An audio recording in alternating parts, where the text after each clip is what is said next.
let's build a shower. And today, I realize I've made a mistake. Not on the shower, of course, because look how beautiful this is turning out, but I've noticed my mistake upon editing.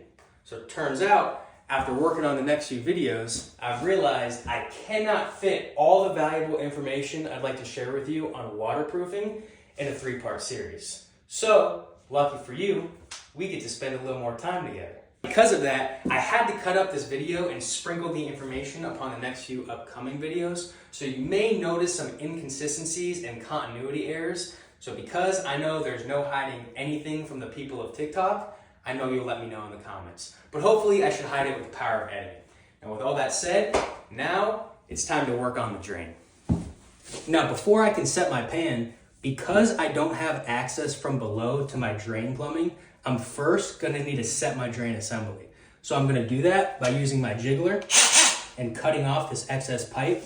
Then I'm gonna cut a maximum of a 5-inch diameter hole around this drain. That way I have enough clearance for my drain assembly to fit underneath the subfloor. I'm going to use a masonry bit to drill through my self-leveling concrete. Once I'm through my leveler, I'm gonna switch to a wood hole saw to drill through my plywood. You're also gonna wanna make sure to wear safety glasses, hearing protection, and a respirator.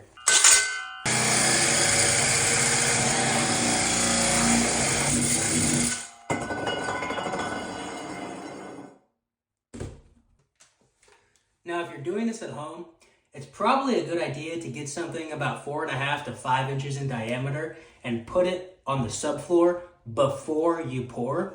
That way you can kind of skip this step. I didn't do that because I kind of got lazy when I was filming that video and I didn't really feel like explaining that, but I'd recommend doing it that way because this sucks. Okay, now that I have my hole cut, I'm gonna cut out the center support for my drain out of my pan.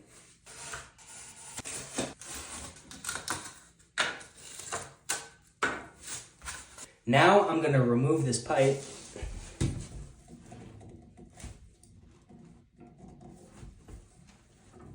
Hold on. What the heck? Did he glue that?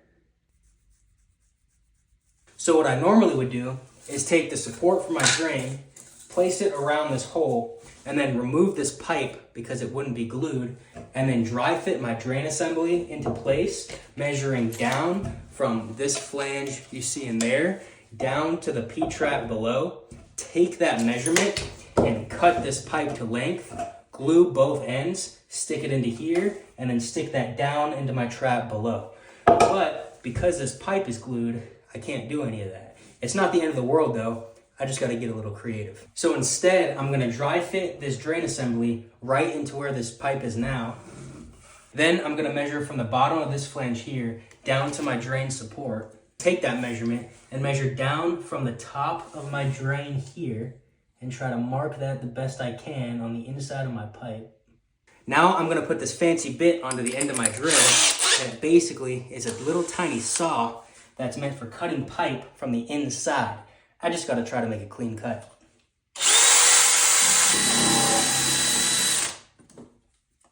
All right. Now I really don't do any sort of plumbing whatsoever, but TikTok user Plumber Gal, if you wanna give me some tips, I'm open to suggestion. All right, let's test it. That should work. So to make this permanent, I'm gonna clean the surrounding area and prime both connections. Then I'm gonna use cement on both connections.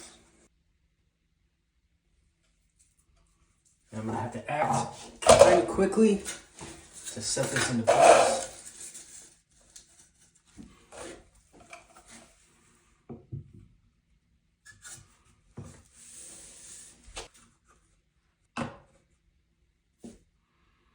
Looks good to me.